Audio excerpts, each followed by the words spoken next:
분들이 예배에 참석하는 좀 그런 집회가 되었으면 좋겠다. 왜 제가 그와 같은 말씀을 했는가 하면, 저는 군대 가서 예수를 만났어요. 예수를 만난 거예요. 믿는 게 아니고 만났어요. 우리가 신앙이라고 하는 것은 믿는 게 아니고 만나는 거예요. 예배 시간을 통해서 주님을 만나는 거예요. 오늘날 왜 우리의 신앙에 실패가 있는가? 많이 들어요. 많이 들어요. 그리고 예배를 본다는 얘기를 많이 해요. 예배 봤다. 예배 보러 가자. 우리는 그 주님을 만나는 예배가 돼야 되고 만나는 집회가 되어져야 돼요. 제가 군대 생활을 하면서 제 고향이 구룡포예요. 포항 지나서 토끼공지 구룡포예요. 그 제가 교회에 나간다고 하는 것은 상상이 안 되고, 대학의 친구들이 내가 목사라고 하니까 믿지를 못해요. 그렇다면 우리 교회에다가 전화를 해봐라. 전화해보고 야 정말 네가 목사가 됐구나. 그렇게 제가 신앙과는 거리가 먼 사람이었어요. 그런데 군대 가가지고 육군단 사령부 관사 생활을 했어요. 관사에서 좀 떨어진 곳 마을 감리교가 하나. 그런데 그곳에 남자 권사님이 매일 하루 2분씩 저희 관사를 드나들면서 믿든지 안 믿든지 복음을 전하는 거야. 우리 교회 한 번만 와달라는 거야. 한 번만 와달라고. 한 번, 두 번, 여러 번 듣다가 보니까 무슨 생각이 드는가 하면, 저 사람하고 나하고 무슨 피가 섞였나 뭐가 섞였나 저렇게 나보고 교회를 와달라 하나. 죽은 사람 손도 들어준다는데 산 사람 손 못 들어주겠는가. 그 어느 날 약속을 했어요. 수요일 날 제가 갈게요. 이렇게 약속을 했어요. 가슴이 두근하는 마음을 가지고 처음 교회에 발을 내디뎠어요. 한 20평 되는 마룻바닥, 유리창이 깨져가지고 교회가 굉장히 가난하고 어렵다 보니까 광목을 가지고 커튼을 해놔서 바람이 불면 그것이 스치면서 희한한 소리가 나는 거예요. 그 뻣뻣한 그 광목이. 그런데 강단은 사과 개짝을 가지고 만들어가지고 여자 전도사님이 딱 올라가서 이렇게 붙잡고 키가 조그만하신 분인데 설교를 하는 거예요. 성경 한 구절 읽고. 지금도 그때 무슨 말씀을 하셨는지 기억이 안 나요. 근데 설교를 끝났는데 시기를 보니까 2시간이 지났어요. 여러분, 은혜 있는 설교는 아무리 오래 해도 시간 가는 줄 몰라. 은혜가 되면. 근데 은혜가 안 되면 자꾸 시기를 보거든요. 저도 여러분들이 시계 보면 중단하려고 그래요. 은혜가 안 되는구나. 목사 눈치가 좀 있어야 되니까. 은혜 안 되는 설교를 듣는 교인들의 입장이 얼마나 힘이 든다는 거 제가 목사로서 너무나 잘 알아요. 잘 알아요. 그래서 2시간이 지났는데 그 여전도사님을 통해서 무엇을 제가 알았는가. 예수 믿는 사람은 다르구나. 어떻게 저렇게 얼굴이 빛이 날 수가 있는가. 저렇게 마음의 감사와 기쁨이 저 속에서 이렇게 넘칠 수가 있는가. 우리가 세상 사람들이 그런 말 하잖아요. 너 하나님 만나, 너 예수 만나. 그런 말 하잖아요. 저 역시도 그래서 교회 안 나간 거예요. 하나님 어딨냐, 내가 노력해서 먹고 살지. 근데 그 전도사님의 예배 딱 한 번 참석하는 가운데 하나님이 살아계시구나. 그렇다면 나도 예수 믿어야 되겠구나. 예배 끝나자마자 전도사님의 옷 소매를 붙잡고 그런 부탁을 해. 전도사님, 나도 예수 믿으면 전도사님 같이 그렇게 마음이 기쁠 수가 있는가요? 그렇게 행복할 수가 있는가요? 그때 제 생각이 지금도 남는 찬양, 서쪽 하늘 붉은 노을 영문밖에 비추느나 낮에나 밤에나 주님 언제 오시나요? 지금도 그 찬양만은 다른 건 다 잊은건데 저 머릿속에는 지금도 생각이 나면서 산에 혼자 기도하러 올라가면 그 찬양을 불러요.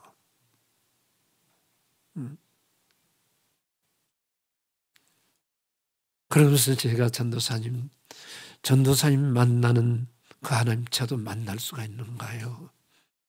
첫 마디가 은혜 받으라는 거야. 은혜가 뭔데요? 은혜 받으면 예수님이 누군가를 안다는 거예요. 그렇다면 제가 은혜 받아야지요. 군대 생활하면서 은혜 받기 위하여 휴가를 한 달간, 보름간 내가지고 한국에 70년도 집회마다 쫓아다녔어요. 그때가 68년이거든요. 68년도. 그때 한국 교회에 굉장한 성령의 역사가 곳곳마다 일어날 때예요. 기도마다 사람들이 메어지고 그럴 때예요. 그 얘기 다 하면 오늘 설교 못할 것 같고요. 그래서 그 집회에 여러 번 보름 갔다 오고 또 한 달 갔다 오고 또 갔다 오고 또 갔다 오고 완전히 사람이 미친 거예요. 은혜는 미쳐야 받는 거예요. 공부도 미쳐야 우등생이 되는 것이고 신앙생활도 야 그렇게 하지 마. 적당히 해. 그 말 들으면 안 돼요. 신앙생활도 하나님 앞에 인정받으려면 남과 달라야 돼요. 그렇지 않아요? 제가 가장 싫은 게 남과 같이 가는 거. 제가 여의도 순복음교회에서 개척교회 목사들 놓고 세미나를 인도하고 서울에서 비행기를 타고 김해에 내려서 차를 타고 양산으로 오는데 화명동에 현대 아파트를 딱 짓고 있는 거예요. 늘 그곳을 지나다녔지만은 그날따라 그 현수막이 눈에 들어오는데 뭐라고 썼는가? 남과 같이 가면 남보다 앞서지 못한다. 그 말씀을 보는 가운데 가슴이 내리치는 거예요. 남과 같이 가면 남보다 절대 앞서지 못한다. 그래, 맞아. 남 따라가면 절대 남보다 앞서지 못해. 제가 목회를 잘할 때예요. 현실의 목회를 더 잘하기 위하여 현재보다도 더 무릎을 꿇어야 되겠고 더 성경을 많이 봐야 되겠구나. 그래서 저는 어중중한 것은 싫어요. 차든지 뜨겁든지 요한계시록에 그렇게 말하고 있잖아요. 우리의 신앙이 차든지 뜨겁든지. 네? 그때 제가 주님을 만났어요. 주님을 만났어요. 그 주님을 만나고 나니까 영국 황제가 부럽지 않고 이병철 회장이 부럽지 않고 무슨 아파트가 몇 평이며 무슨 차를 타고 다니며 거기 부럽지 않았어요. 예수 안 믿는 사람들이 그렇게 불쌍한 거야. 그렇게 불쌍한 거야. 저는 저 혼자 예수 믿은 사람이에요. 예수 믿다가 쫓겨나와가지고 산속에만 굴 속에서만 살던 사람이에요. 근데 그 예수를 만나고 나니까 세상이 부른 게 없는 거예요. 무엇을 먹을까, 무엇을 가질 거의 부른 게 없는 거예요. 가장 불쌍한 건 예수 믿지 않는 사람. 군대 생활을 하면서도 복음을 전합니다. 예수 믿었어요. 육군단 사령부 별만 30개가 돼요. 그 나보고 좀 이상하다는 거예요. 왜 복음을 전하니까? 복음을 전하니까. 여러분, 집회라고 하는 것은 전체를 위해서 집회가 될 수도 있지만은 이 가운데서 한 사람을 위해서 집회가 될 수 있다는 것도 기억하셔야 돼요. 그 주인공이 되어져야 돼요. 많은 사람이 은혜를 받는 것도 중요하지만은 하나님이 이런 집회를 시작할 때는 그 한 사람이 위해서 하나님이 집회를 하는 경우가 제가 집회를 다니면서 보니까 있더라고요. 예. 이재수 총장이 되고 놀라운 사건이 두 가지가 일어났지요.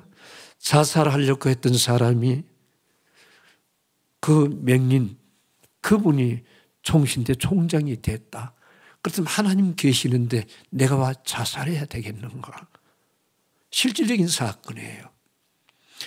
교회 시험에 들어가지고 안 나가던 사람이 15년 만에 교회를 나갔다는 거예요. 아, 하나님이 살아계시구나. 하나님이 살아계시구나. 저는 여러분들이 이번 집회에 다른 사람은 몰라도 여러분들이 예수 만났으면 좋을 것 같아요. 예수 만났으면 좋을 것 같아요. 자, 삭개오가 뽕나무에 올라갈 때 보세요, 여러분. 예수님을 만나기 위하여 수많은 사람들이 그곳에 모여들었지만은 예수님이 찾는 사람은 한 사람이었어요. 예? 삭개오였어요. 다 안 찾았어요. 집회도 마찬가지예요. 주님이 찾는 사람 한 사람. 그 한 사람이 나는 여러분들이 되었으면 좋을 것 같아요. 제가 부전교회 신해철 목사님이 살아계실 때에 어느 날 저보고 집회를 해달라는 거예요. 아니 목사님, 그는 1년에 꼭 한 번 집회를 해요. 1년에 한 번이에요. 추수감사, 전주. 아니 목사님 나보고 집회를 해달라면 어떻게 해요? 다른 사람들 많이 있는데요. 아니야, 나 기도해봤어. 꼭 와서 해줘. 그래서 지난해 강사님은 누구 하셨지요? 박조준 목사님. 그 전에는 누구 하셨어요? 김삼만 목사님. 기라성 같은 목사님을 모시고 집회를 했는데 어떻게 저 같은 사람을 오라 하시나요? 누구 망신시키려고 마음을 작정하셨나요? 아니야. 그때 후임자를 구하기 위하여 청빙위원회가 조직됐을 때예요. 그래서 기도하고 집회를 갔어요. 그때 5일 했습니다. 새벽, 낮, 저녁 5일간 하는데 새벽 예배에 설교를 끝나고 묵상 기도하는데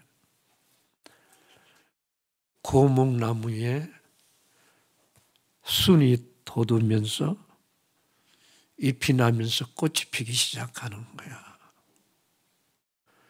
마음의 느낌이 뭐라고 온 줄 아세요? 아, 이 교회가 고목나무에 100년이 넘잖아요.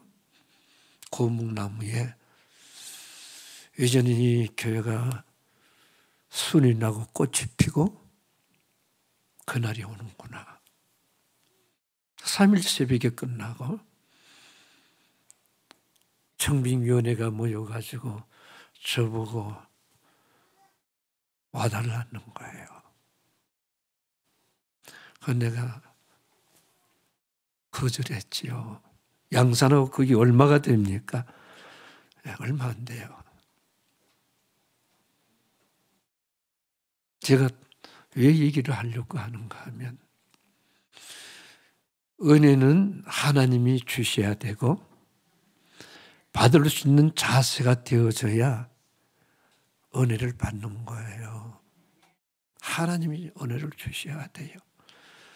그러면서 그 집회가 끝나고 제가 1년간을 거의 씨름을 했죠. 간다 못 간다 간다 못 간다 하다가 지금 박성규 목사님이 LA에서 오게 되었지요. 그러면서 교회를 크게 잘 지었지요. 꽃이 핀 거지요. 핀 거지요. 하나님의 계획은 틀림없는 거예요. 이번 집회 위에도 오늘 여러분들이 이 한 해를 살아가는 데에 현재는 모르지만은 1월달이 가고 2월달이 가고 3월달이 가다 보면 우리가 생각지 않는 현실의 어려움이 우리 앞에 다가와요. 예측할 수 없는 문제가 우리 앞에 다가오는 거야. 제가 지금 고신대 서울의 고대 정책대학원을 공부를 하러 다녀요. 목요일마다. 그 박사들의 전문가들의 강의를 들으면 세계에 생각할 수 없는 경제의 어려움, 지각 변동 온다는 것을 들어요.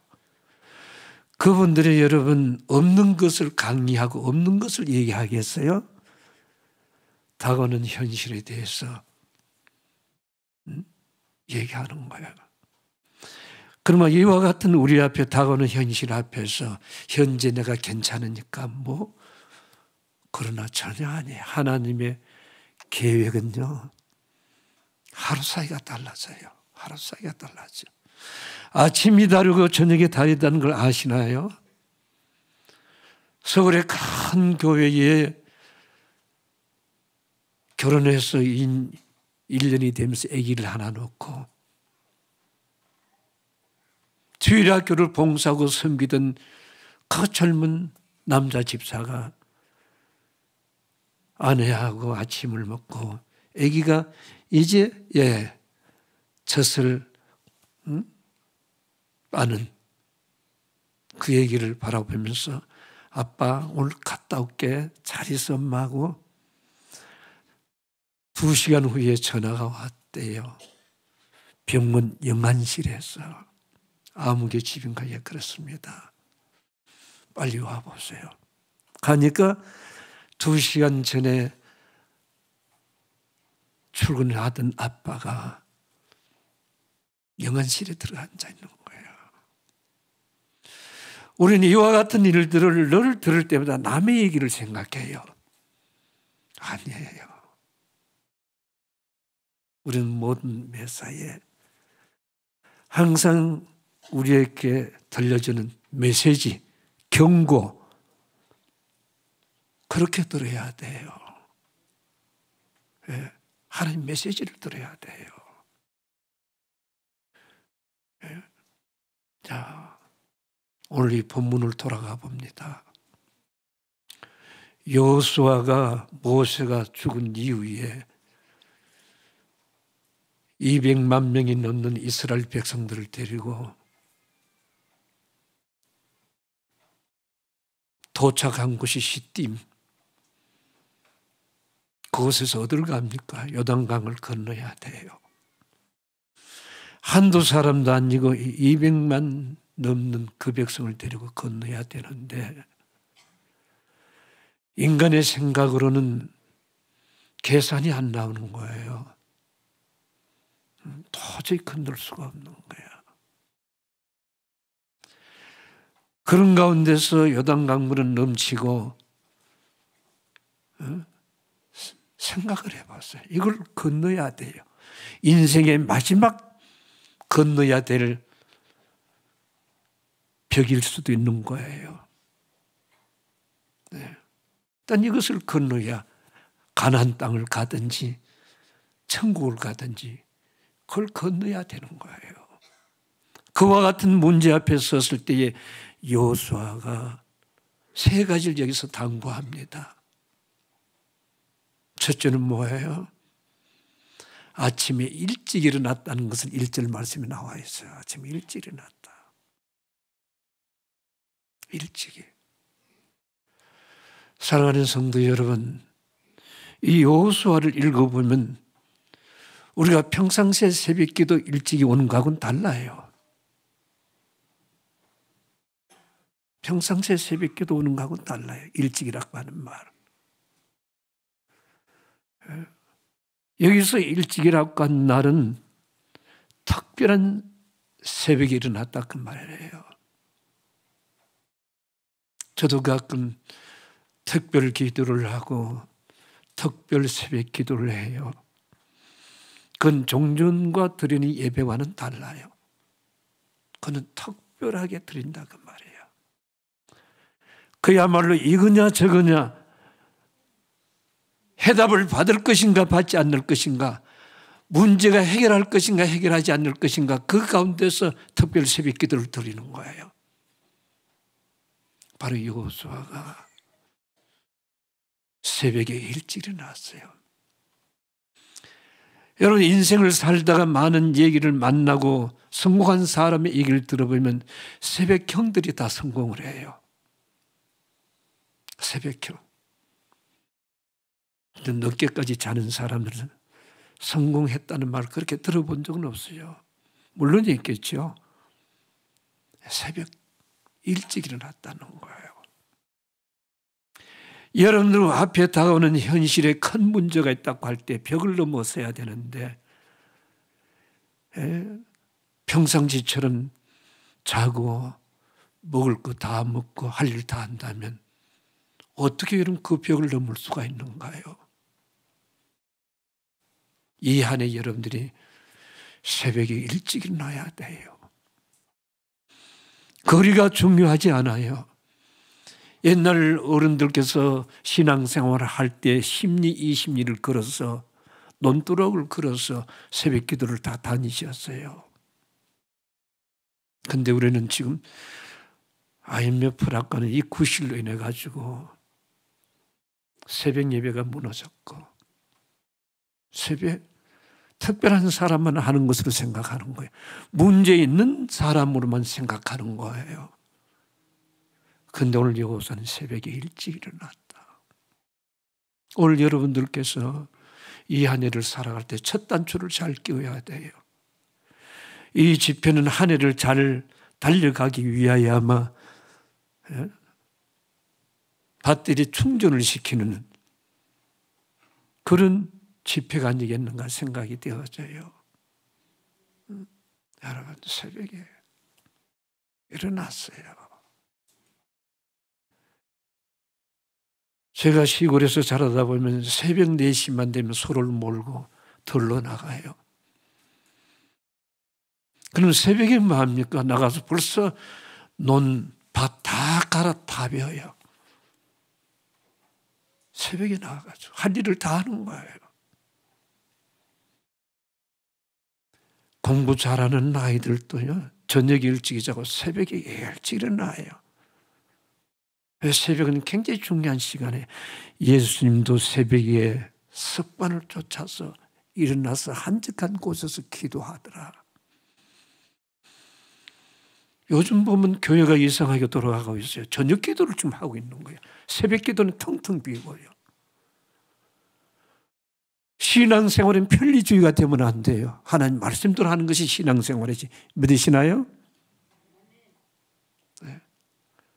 힘들고 어렵더라도 말씀대로 살아가는 것이 신앙생활이지. 어떻게 자기 자신 주관으로 편리주의로 새벽 예배를 안 드리고 저녁 예배를 드리는지 모르겠어요.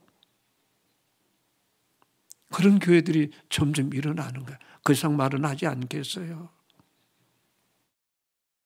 주님은 새벽에 왔어요. 오늘 이 교회가 새벽을 깨우는 새벽의 기도 소리가 그야말로 여러분, 부흥되는 교회는 특별하다는 거 아시나요? 저희 교회 한창 부흥될 때에 밤에 철학 기도를 합니다.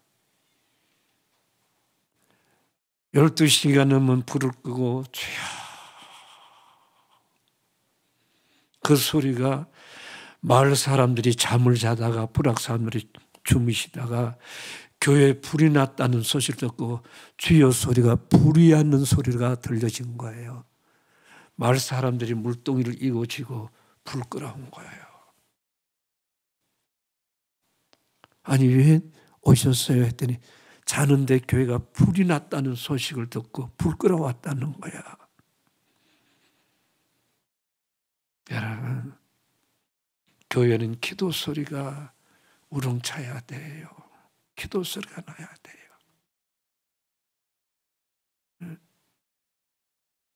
여러분, 오늘 보세요. 여호수아가 넘슬 그리는 요단강 앞에서 뭘 하셨나요?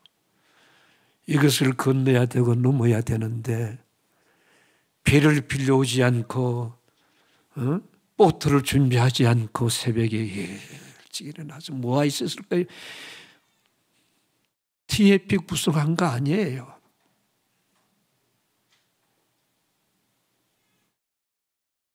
하나님 앞에 새벽에 일어나서 뭐 했을까요? 우리는 문제 앞에서 하나님 앞에 나가서 새벽에 주님의 만남이 있어야 돼요. 두 번째 주신 말씀 속에 뭔가요? 본문에 보면 성결하라고 얘기한 거예요. 백성들을 가르쳐 불러서 우리가 성결해야 된다. 왜 성결해야 되는가요? 그 다음 말씀에 보니까 하나님이 도우신다. 하나님이 도우신다. 사랑하는 성도 여러분, 제가 2019년도에 미국에 뉴욕의 할렐루야 집회를 강사를 가게 돼요. 그것의 강사분들은 쟁쟁한 분들이에요. 2018년도 이영원 목사님이 칼기 하나를 대지를 해가지고 자기 교회 실업인 선교들과 성가대와 모든 찬양대 팀을 비행기다가 태워서 그 집회를 갔어요. 그 다음 제가 간 거예요. 그곳에 가면서도 염려가 되고 두려움이 되는 거예요. 왜 훌륭한 목사님들이 집회인데 과연 그 집회를 인도할 수 있겠는가? 그러면서 미국에는 이용굴 목사님 아실 거예요. 영생장로교회. 목사님한테 전화했어요. 목사님, 이렇게 집회를 해달라는데 제가 안 가면 안 돼요. 그래요. 왜? 그 훌륭한 쟁쟁한 분들이 거쳐간 집회인데 제가 어떻게 그곳에 갈 수 있나요? 아니야, 와야 돼. 꼭 한번 와야 돼. 그래서 제가 간 곳이 40년 전에 광야 들어갔던 그 광야를 찾아간 거예요. 광야는 어떤 곳이지요? 물이 없는 곳이에요. 뱀과 가시가 있는 곳이에요. 햇빛이 내려쬐는 곳이에요. 제가 목회를 시작하기 전에 갔던 곳이 바로 그 광야에서 훈련을 받았던 곳이에요. 그 광야에 들어가서 하나님 앞에 기도하는 거예요. 미국에서 제일 큰 집회예요. 할렐루야 집회는. 첫날 하나님이 응답을 주시는데 거룩하라는 거야. 성결 거룩가 있는가요? 거룩해야 된다는 거야.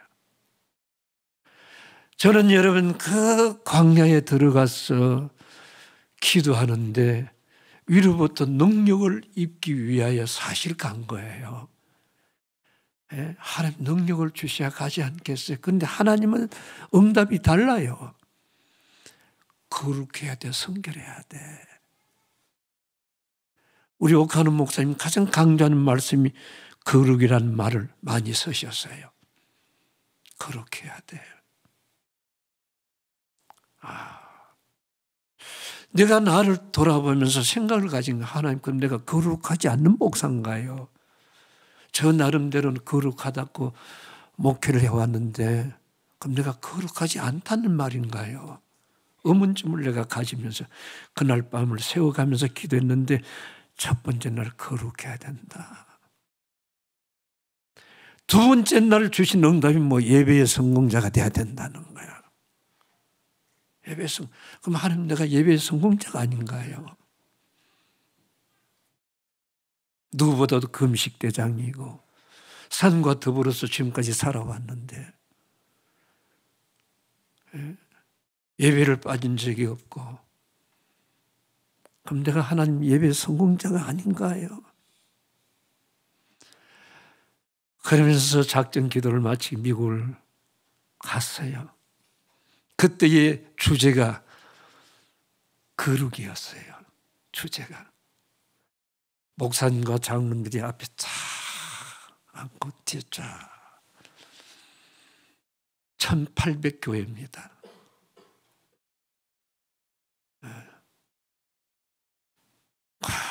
모였어요. 첫날 설교가 뭔가요? 거룩이라는 설교를 던졌어요. 여러분들이 이민생활 가운데서 참으로 얼마나 고생하고 힘들었어요. 한국에서 건너올 때는 여러분들이 그래도 뭐가 목적을 가지고 왔는데, 한국에서 여러분이 신앙생활을 잘 하셨는데 이민생활을 하면서 여러분들이 거룩이 무너졌지 않는가요? 첫날 메시지였습니다. 목사님들, 장로님들이 누가 시켰는가요? 하나같이 가슴을 찢으면서 그 의자를 붙잡고 울고 불고 하는 거예요. 하나님이 하시는 거예요.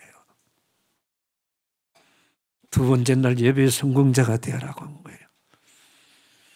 여러분들이 바쁘다고 그 예배를 여러분들이 바로 드렸는가요? 스스로 하나님 앞에 예배를 성공했다고 생각이 되어지는가요? 문제는 여러분 그냥 생기는 것이 아니에요. 우연이라고 하는 것을 여러분 갖다 붙이지 마세요. 여러분들이 지나간 과거나 현실이나 다가오는 미래나 우연이라고 하는 건 없어요. 모든 사건은 사건 속에서 메시지가 있는 거예요. 나를 돌아보게 만드는 거예요. 그걸 여러분 깨우치지 못하고 그걸 받아들이지 못하는 그 사람은 문제인 거예요. 지 잘못으로 생각한 자꾸 다른 탓을 돌리는 거예요.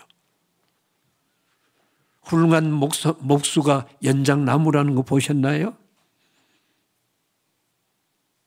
실력 있는 사람들이 문제를 가지고 어렵다고 생각한 분들이 있는가요? 준비된 사람은 무엇을 갖다 놓든지 다 100점이에요.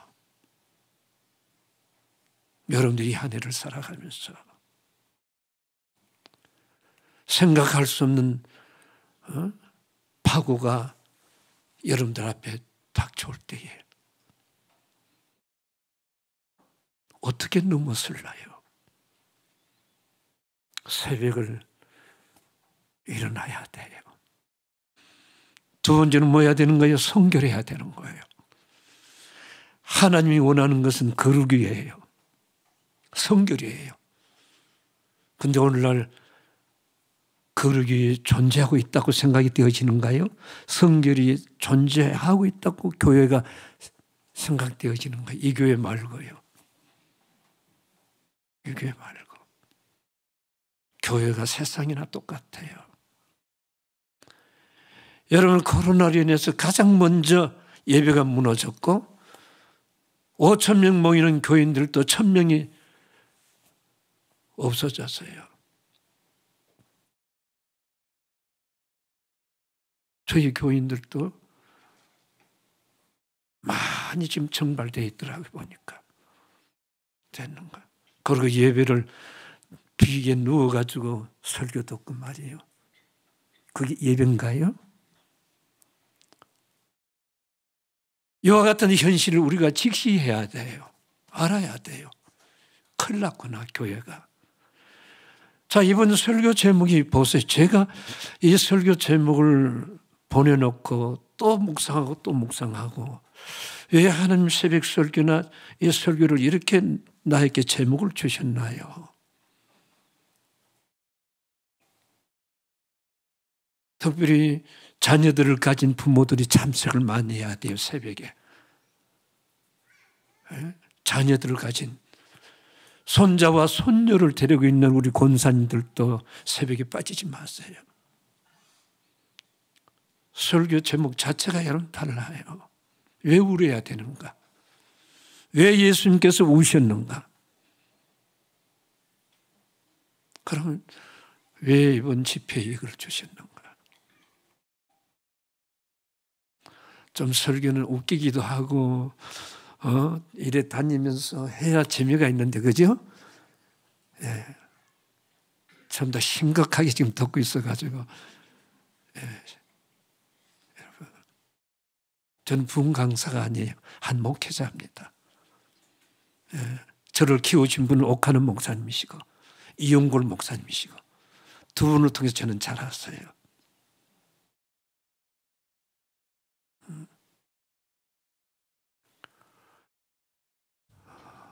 성결, 거룩, 아무리 강조해도 모자라는 거예요. 성경에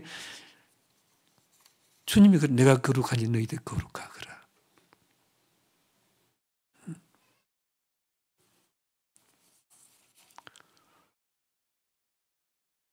새벽에 일어났다는 것은 최선을 다했다 그 말이에요.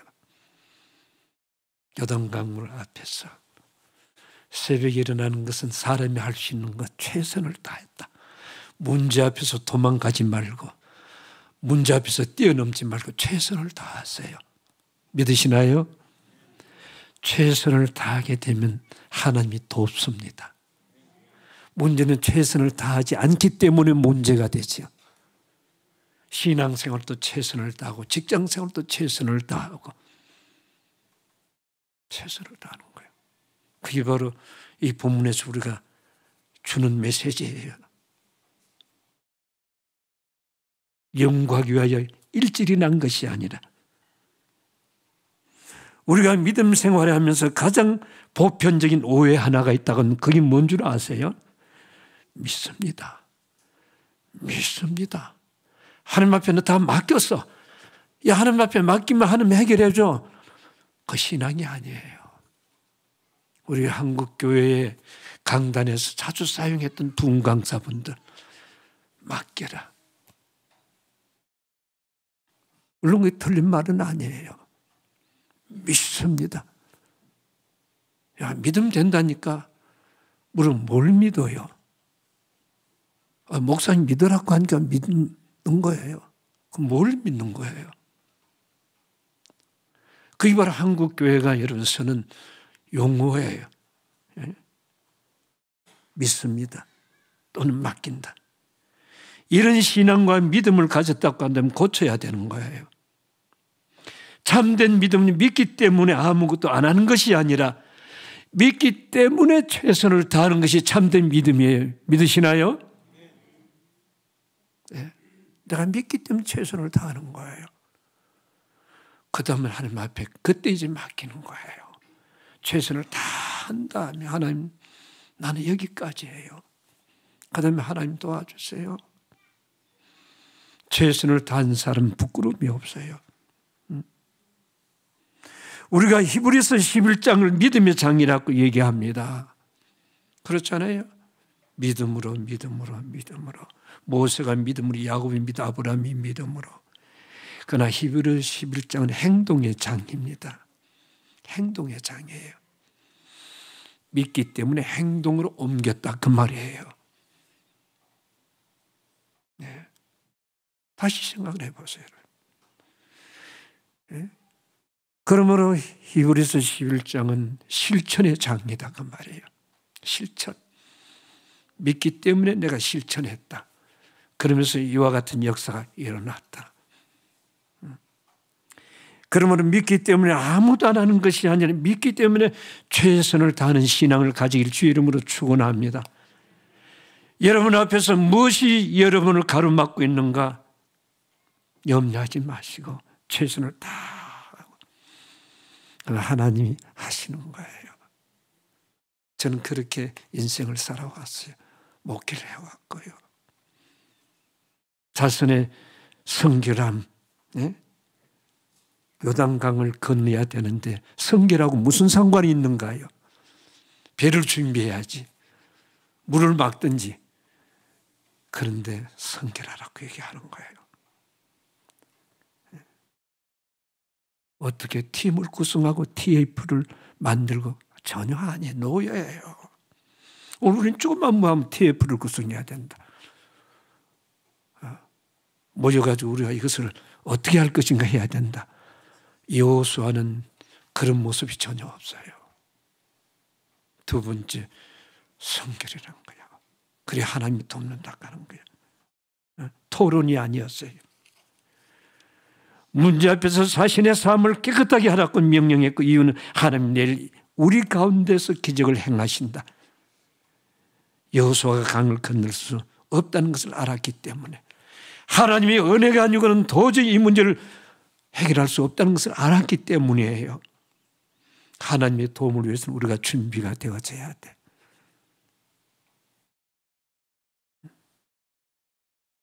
사랑하는 성도 여러분, 하나님이 쓰시는 것은 아무거나 안 써요. 디모데 목회서는 깨끗한 그릇이에요. 금그릇, 엄그릇, 질그릇. 그 가운데서 금그릇이라고도 쓰는 것도 아니고 은이라고도 쓰는 것도 아니고 비록 질그릇이지만은 주인의 서심에 합당하게 준비되면 질그릇도 서신다. 믿으시나요? 저는 여기에 굉장히 위로를 받는 목사예요. 유학 갔다 와서 선임 받는 거 아니고 최고의 학부를 나와서 선임 받는 거 아니고 비록 질그릇이라도 주인의 서심에 깨끗이 준비되어 있으면 선다고 하는 거 위로가 되잖아요. 여러분 만일 금그릇 선다고 한다면 여러분 저 같은 사람은 목회 못해요. 목회 못해요. 어떻게 내가 목회할 수 있겠는가. 근데 하나님은 달랐어요. 성도 여러분, 거룩과 성결은 선택의 사항이 아니고 필수적인 사항이다. 믿습니까? 선택이 아니에요. 필수적인 거예요. 신앙생활하면서. 과거의 청교도들이 어려운 시대를 살아가면서 만날 때마다 자주 그들이 나누었던 말이 이런 말이었어요. 성결함과 거룩함은 행복보다 더 귀한 것이다. 성결함과 거룩함은 행복보다 더 귀한 것이다. 우리가 거룩을 붙들면 행복할 수가 없지만은 거룩을 포기하고 행복을 추구한다면 모든 것을 다 놓치고 만다. 의미가 있죠? 거룩하면 행복도 없고 행복하기 위하여 거룩을 버리면 다 잃어버린다는 거야.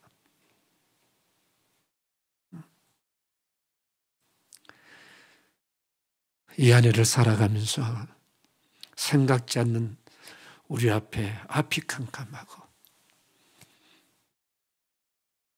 도저히 넘지 못하는 큰 산은 네가 무엇인가. 그 앞에서 주저앉지 마시고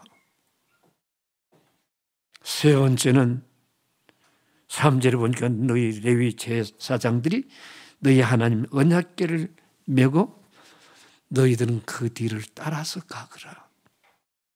거기였어요. 군사 아니었습니다. 핵이 아니었습니다. 뭐였어요? 앞에 제사장들이 법궤를 메고 선두로 가고 뒤에는 그 뒤를 따라가되 가까이 하지 말고 멀찍이 따라가거라. 왜 그랬을까요?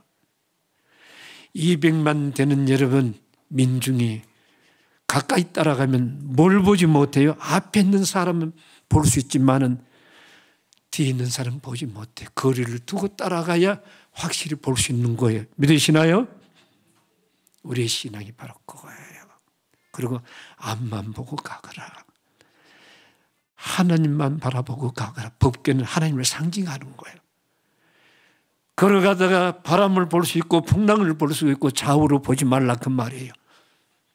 좌우로 보지 말고 앞만 보고 가거라. 법궤만 바라보고 가거라. 제일 뒤에서도 그걸 보이는 거예요. 저기 어디를 가는가 보는 거 그것만 보고 가는 거예요. 이 한 해를 살아가면서 여러분들의 신앙 주님만 바라보시길 바랍니다. 말씀 따라가길 바랍니다. 바람이 불고 여기저기서 온갖 소리 들려도 거기에 기웃거리지 마세요. 그곳에 해답이 없어요.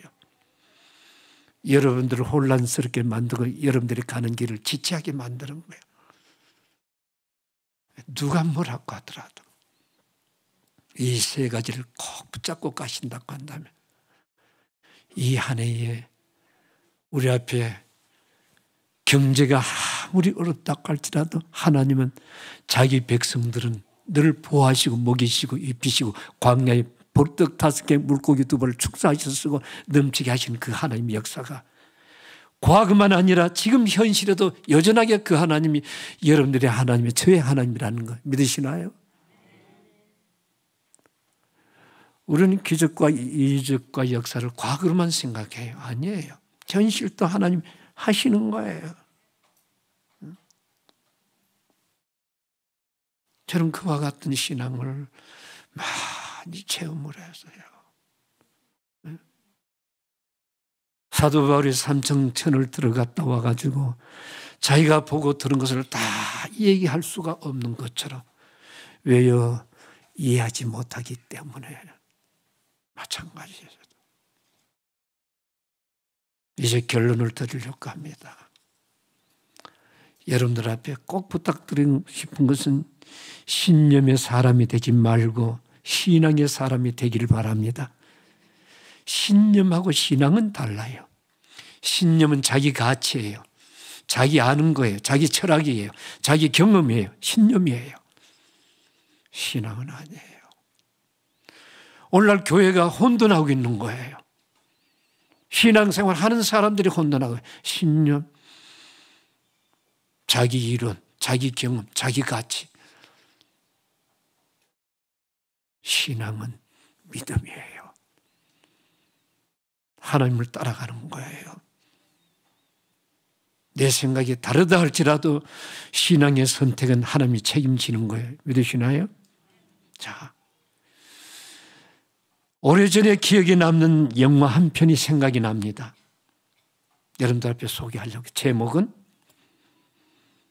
행복을 찾아서라는 영화예요. 아마 기억하실 거예요. 우리 청년들은 행복을 넘어서라고 하는 영화예요. 예. 내가 그 영화를 보면 너무 은혜를 받았어요. 영화 한 편도 잘 보면 은혜가 돼요. 꿈과 희망을 줘요. 이 영화는 여러분 본래 흑인 비즈니스맨이 일생을 하나의 다큐멘터리로 내보냈던 것이 너무 사람들이 호응이 좋아가지고 이것을 영화로 만들었어요. 영화로 만들었어요. 아주 히트쳤던 영화예요. 그 주인공은 그리스 가든이라고 하는 사람이에요.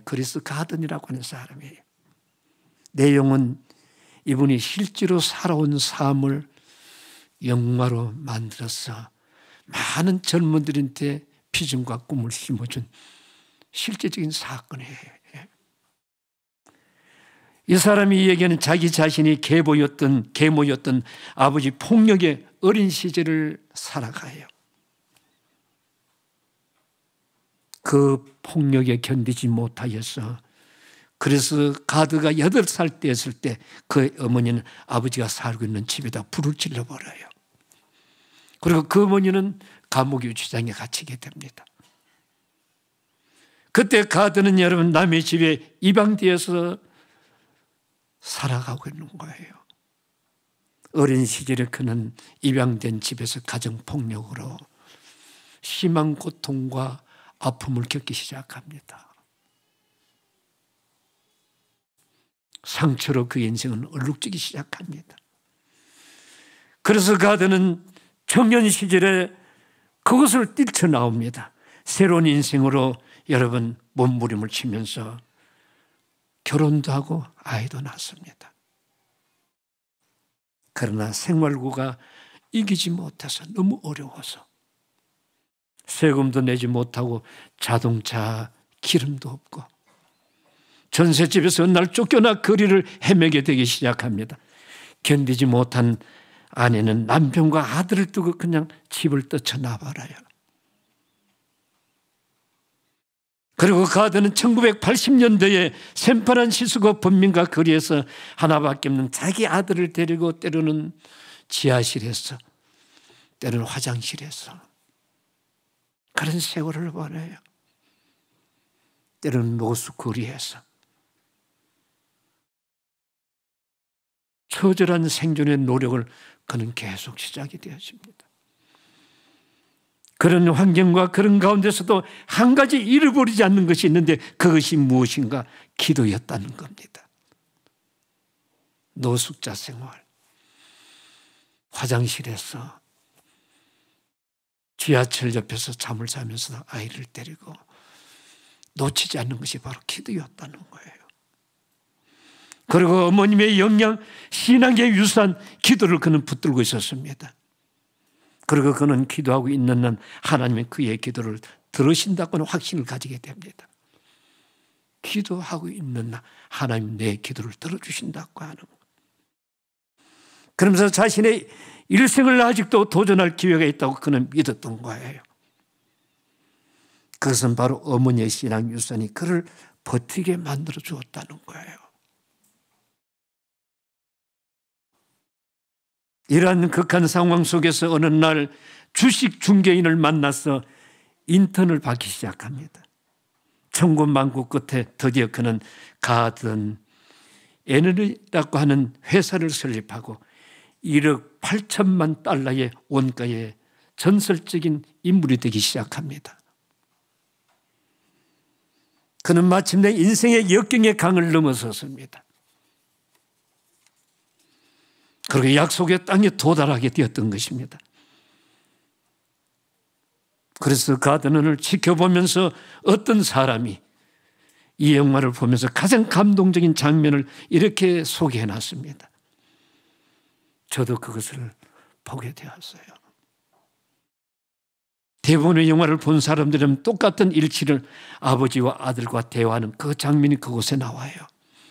아버지와 아들과 대화가 나와요. 그때 아버지가 아들에게 이렇게 말합니다. 아들아, 누가 할 수 없다는 말을 하거든 절대 믿지 말라. 누가 너에게 할 수 없다는 말을 하거든 그 말을 절대 받아들이지 말고 귀에도 담아두지 말라.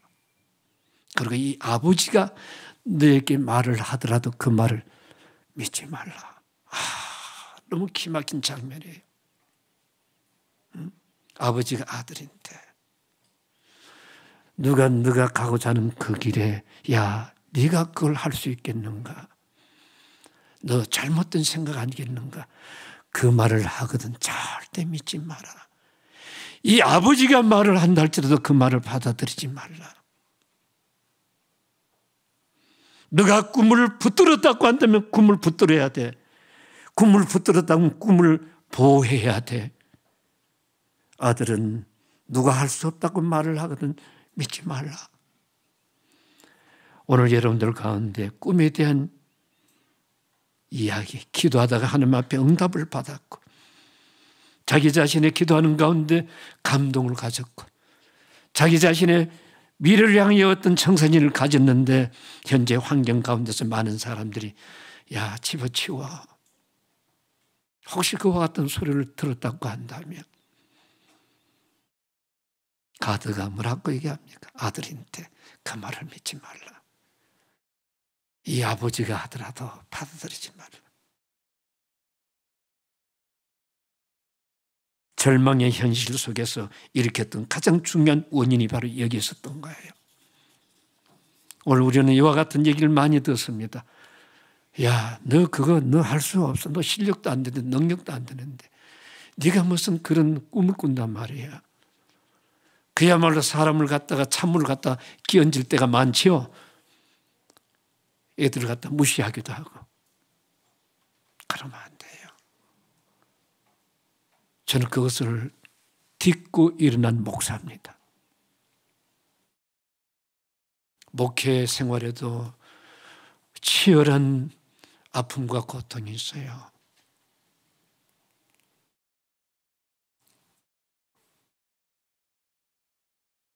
우리 앞에 불가능의 요단강이 출렁이라 한다 할지라도 결코 포기하지 않는 여러분들이 되길 주 이름으로 축원합니다. 그러기에 영화의 주인공은 그리도 가드에게 정말 필요한 것은 바로 하나님 그분이었던가? 그랬더니 뭐라고 얘기한 줄 압니까? 그런 말을 했습니다. 나는 행복했을 때나 노숙자 생활을 했을 때나 하나님을 잊어본 적이 없어. 예, 행복했을 때나 노숙자 생활을 했을 때나 하나님을 잃어본 적이 없었고 내가 교회를 떠나본 적이 없었어. 멋있는 말이에요. 사람은 부유해지면 그때부터 하나님과 멀어져요. 바쁘면 바쁠수록 어떡하면 하나님과 거리를 두는 거야. 가난하면 먹고 살기 위하여 애들 공부 가르치기 위해 돈 벌여야 되니까 하나님과 멀어져요. 예배 생활 던져버려요. 그런데 그럴 카드는 아니었어요. 그때나 지금이나 내 몸은 교회를 떠나본 적이 없어. 기도를 중단해 본 적이 없어. 그 신문 기자는 그 광경을 바라보고 그래서 가드는 틀림없이 강을 넘어설 사람을 인정한 거예요. 저는 오늘 여러분들이 이런 현실 앞에서 주시는 메시지를 생각하며 승리할 수 있길 주의 이름으로 축복합니다. 다가오는 현실 앞에서 첫째는 최선을 다하자. 두 번째는 뭐예요? 성결하자. 세 번째는 하나님만 바라보자. 세상 유언비어 가짜 뉴스에 마음 뺏기지 말고. 이제 찬양 하나 부르고 기도합니다.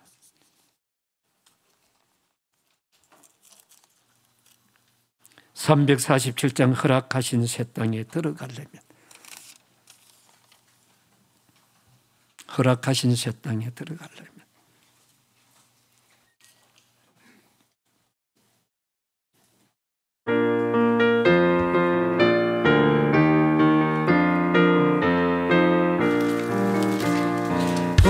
허락하신 새 땅에 들어가려면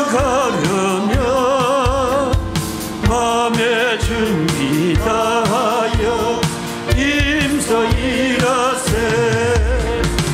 여호와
우리 한번 눈을 감으시고, 이 한 해가 출발되었어요.